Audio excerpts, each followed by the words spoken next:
नमस्कार, मैं हूं पवन त्यागी। उत्तर प्रदेश में योगी जी का बुलडोजर लगातार दहाड़ रहा है और इस दहाड़ से पूरे माफिया और गैंगस्टर कांपे हुए हैं। जेल के अंदर खुद अपने आप को बंद करा ले रहे हैं, थानों में जाकर सरेंडर करा रहे हैं।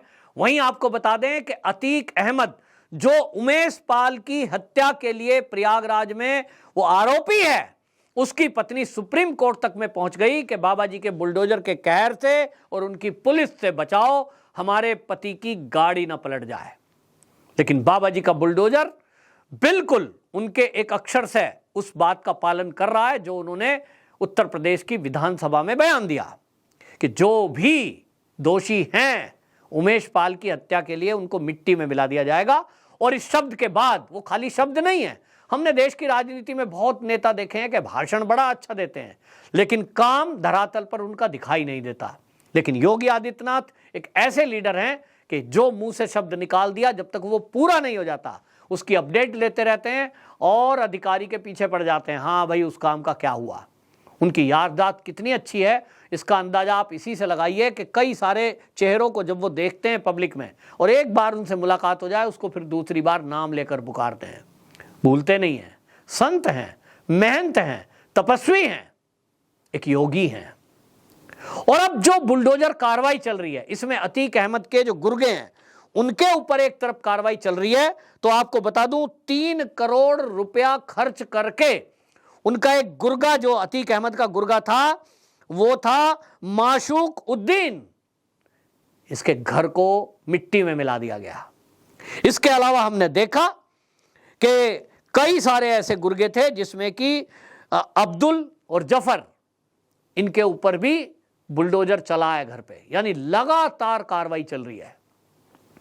अब यह तय हो गया यूपी में कि यदि कोई अपराधी अपराध में लिप्त पाया जाता है तो उसकी संपत्ति कुर्क करने का काम सरकार करेगी। और ये योगी जी ने कानून में परिवर्तन कर दिया है।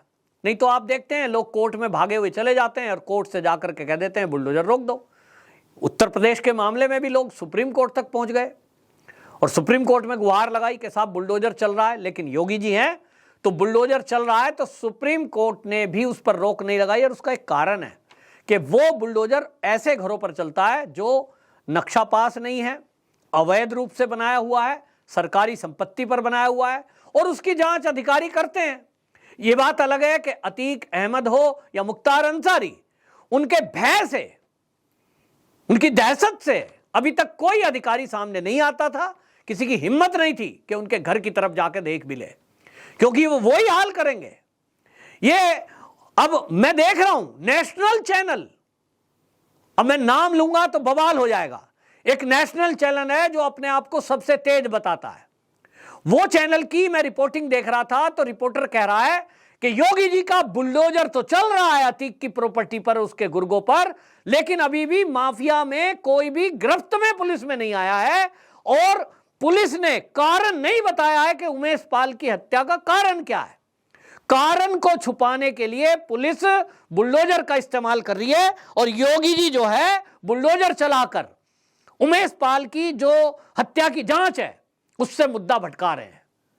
मुझे बहुत दुख हुआ कि एक नेशनल चैनल जो अपने आप को सबसे तेज, देश का नंबर 1 इस तरह की बातें करता था, वो किस तरह की अनगलन बातें कर रहा है। दूसरी तरफ मैं रिपब्लिक का नाम लूंगा, रिपब्लिक चैनल लाइव दिखा रहा था और वो कारण भी उनका रिपोर्टर बता रहा है कि पुलिस ने जांच की है, उमेश पाल की हत्या का कारण बताया गया कि उमेश पाल की जो जमीन थी उस पर अतीक अहमद ने, इसके जो गुर्गे थे, बाकायदा 1.5 करोड़ रुपए की मांग की थी कि भाई ये जो जमीन है या तो इससे मुक्त जब करेंगे, इसको कब्जा कर रखा था अवैध, हमको पैसा चाहिए। और उमेश पाल ने वो पैसा देने से मना कर दिया।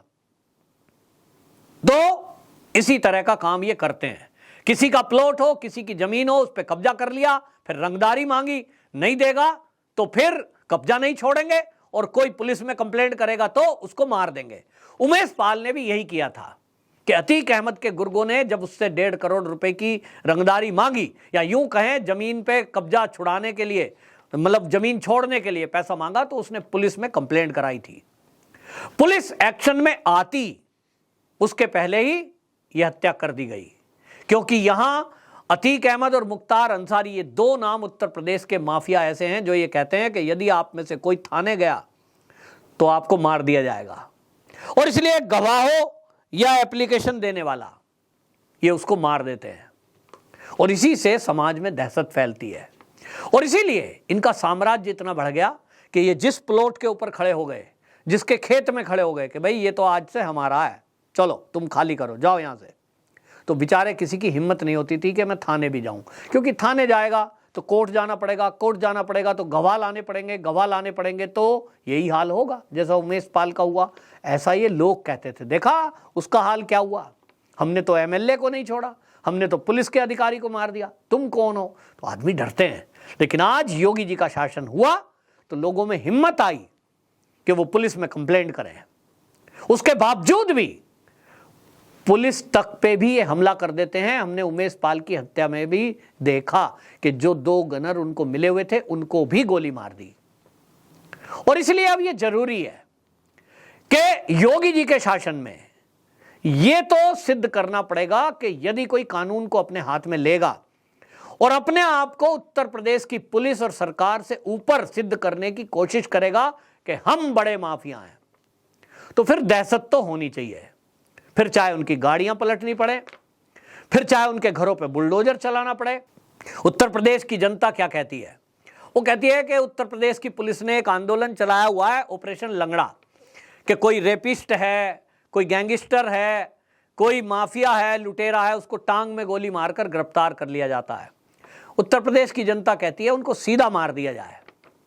लेकिन लोगों को पता नहीं है कि यदि सीधा मार दिया जाए गोली तो हमारे देश का एक कानून है, और वो जो पुलिसकर्मी हैं वो अपनी जान हथेली पर डालकर उन माफियाओं के खिलाफ जो ऑपरेशन करते हैं, जिनको खुद को भी कई बार गोली लगती है, उनको बाद में फिर कोर्ट कचहरी के चक्कर में आना पड़ता है कि साहब आपने जो है एनकाउंटर कैसे कर दिया, आपने इसको जिंदा क्यों नहीं पकड़ा, आपने गोली सीने पे क्यों मारी। आपको पता है लोनी के अंदर एक पुलिस अफसर था जिसको मीडिया वालों ने यह कहकर ही हाईलाइट कर दिया, जबकि वो गो तस्करों को पकड़ रहा था, कि साहब आपने टांग में गोली मारी, तो ये टांग में जो गोली लगी है दोनों आदमियों को घुटने से नीचे एक ही स्थान पे कैसे लगी, मतलब इतनी बारीकी से पकड़ेंगे। तो आपका क्या निशाना इतना तगड़ा है कि भागते हुए आदमी की टांग में गोली मार रहे हैं और वो घुटने के नीचे ही लगेगी? एक्सप्लेनेशन दो। और आखिरकार उस पुलिस अधिकारी का ट्रांसफर करा दिया, क्योंकि मीडिया वालों ने उसको ऐसा हाईलाइट किया कि जैसे कि गो तस्कर को उन्होंने चलते हुए रास्ते से पकड़ा और पिस्टल से साथ सामने लाके गोली मार दी। पुलिस अधिकारी अपनी सफाई देते गए, लेकिन क्योंकि मीडिया में हाईलाइट हो गया था, मीडिया पीछे पड़ गया था, तो सरकार भी क्या करे, ट्रांसफर करना पड़ेगा। तो ऐसा अधिकारी जो जान हथेली पर रखकर अपराधियों को पकड़ता है, ऐसे में सवाल उठता है कि वो अपनी नौकरी भी दांव पे क्यों लगाए? वो चाहता है कि उसके एरिया में शांति रहे, वो पुलिस अधिकारी चाहता है कि उसके एरिया के अपराधी खौफ में रहें। लेकिन जब इस तरह का मीडिया अपराधियों के साथ खड़ा हो जाएगा, एनकाउंटर पर सवाल उठाएगा, बुलडोजर कार्रवाई पर सवाल उठाएगा, तो कहीं ना कहीं वो जो मीडिया है वो अपराध करने वालों के साथ खड़ा हो रहा है। जिनके खिलाफ अत्याचार जिनके साथ हो रहा है उनकी सुनवाई नहीं करता। हाथरस कांड में हमने देखा, हाथरस कांड में जो नैरेटिव सेट करने वाले लोग थे, वामपंथी दल थे, वहां भी मीडिया ने इसी तरह डेरा डाला। लड़की का शुरुआत का बयान है कि मैं तो जो है अपनी मर्जी से गई, मेरे साथ रेप नहीं हुआ, मेरे भाई ने मारा। बाद में वो सब डिलीट कर दिया गया और उसको घोषित कर दिया गया कि उस लड़की के साथ गैंग रेप हुआ और वो ठाकुरों के लड़के ने किया, यानी उसको जातिगत बना दिया गया। सरकार दबाव में आती है, आनन फानन में कार्रवाई होती है, और इस कार्रवाई में सबसे ज्यादा यदि कोई पिसता है तो वो प्रशासन और पुलिस का कर्मचारी पिसता है। सबसे आसान क्या है? सिपाही को सस्पेंड कर दो। सबसे आसान क्या है? एसओ को सस्पेंड कर दो, आंख बंद करके पूरा थाना सस्पेंड कर दो। क्यों? मीडिया प्रतिदिन 24 घंटे दिखा रहा है पुलिस वालों ने ये अत्याचार किया, ये गलत किया, ये झूठ किया, और बस सिद्ध करते रहते हैं। अब या तो ये हंगामा होने दें, पब्लिक को भड़कने दें, क्योंकि जब मीडिया एक बार कोई बोल देता है उसने तो बोल दिया, लेकिन पब्लिक बाद में भड़कती है, दंगे भी भड़क सकते हैं। इस बात को पत्रकारों को गंभीरता से समझना चाहिए कि वो यदि कोई रिपोर्टिंग कर रहे हैं जिम्मेदारी के साथ, जांच करें, खोज करें, तब अपने मुंह से कोई शब्द निकालें। हाथरस वाले कांड में भी हमने देखा कि पत्रकारों ने गांव वालों के कोई बयान नहीं लिए। इसी तरह अब आप देखेंगे अतीक अहमद है, मुख्तार अंसारी है, उनके बच्चों के, फैमिली वालों के इंटरव्यू आप देखेंगे, दिखाएंगे। ये देखिए छोटे छोटे बच्चे रो रहे हैं, इसको पकड़ के पुलिस पता नहीं कहां ले गई। मतलब आप क्या दिखाना चाहते, क्या करना चाहते हैं? वो जो पुलिस वाले मारे गए जवान बच्चे जिनकी शादी भी नहीं हुई थी, उनसे आपको कोई सहानुभूति इस मीडिया को नहीं है, न्यायपालिका को उनकी कोई चिंता नहीं है, मानव अधिकार केवल बदमाशों के हैं। योगी जी आज कार्रवाई कर रहे हैं, इसको अप्रिशिएट करना चाहिए कि उत्तर प्रदेश नहीं पूरे भारत में इसी तरह का शासक चाहिए जैसा योगी जी हैं। लेकिन पता नहीं क्यों लोगों को भगवे से चिढ़ है, लोगों को भाजपा से चिढ़ है, और लोगों को दो राजनीतिकों से तो बहुत तगड़ी चिढ़ है, मोदी और योगी। तो अच्छे काम में भी बुराई ढूंढना, ये आज मुझे लगता है कि कुछ मीडिया चैनलों की तो पूरी पक्की आदत हो गई है। फिर उसको इस कदर भी ले आए हैं कि हाथरस वाला जो कांड हुआ है उसमें हालांकि कोर्ट ने कहा है कि गैंगरेप नहीं हुआ, हत्या नहीं की, गैर इरादतन हत्या का केस लगा है, वो भी किस तरह से मैं उस पर नहीं जाता क्योंकि कोर्ट का मामला है। लेकिन उसके बावजूद भी अब कोर्ट के फैसले पर जज पर भी टिप्पणी कर रहे हैं लोग कि साहब ये तो दबाव में फैसला दिया है। तो कोई आसमान से देवता तो उतरेंगे नहीं केस सुनवाई के लिए, होगा तो न्यायालय में ही। इस तरह का नैरेटिव चलाया जा रहा है क्योंकि राज योगी जी का है। योगी जी के बारे में कहा जा रहा है कि ये अगले पीएम है, तो लोगों को लगता है इनको यहीं कुचल दो, बदनाम इतना कर दो कि ये पूरी दुनिया में बदनाम हो जाएं कि यदि कल को इनको पीएम बनाने के लिए भाजपा वाले सोचे भी तो पूरी दुनिया में बवाल हो जाए, और इसलिए ये पीएम बनने से रह जाए। क्योंकि वो जानते हैं कहीं ना कहीं कि योगी जी अगर देश के गृह मंत्री बन जाएं, पीएम तो बाद का है, तो देखो देश का नजारा क्या होगा। और इसलिए सबके अंदर बौखलाहट है। लेकिन योगी जी किसी की परवाह करते नहीं है क्योंकि वो राजनीति में नोट बटोरने नहीं आए, भाई भतीजों को ठेकेदार बनाने नहीं आए, अपनी निजी संपत्ति बनाने नहीं आए, और ना मान सम्मान के लिए आए हैं। वो आए हैं देश और धर्म की रक्षा के लिए, और इसलिए वो देवताओं की श्रेणी में है, देवतुल्य हैं, और उनके लिए इसीलिए भगवान का आशीर्वाद उनके साथ है। आपकी क्या राय है? आप जरूर अपनी राय कमेंट बॉक्स में लिखें। और आपको लगता है कि ऐसे पत्रकारों की और मीडिया चैनलों की पोल खुलनी चाहिए तो इस वीडियो को अधिक से अधिक शेयर जरूर करें। वंदे मातरम।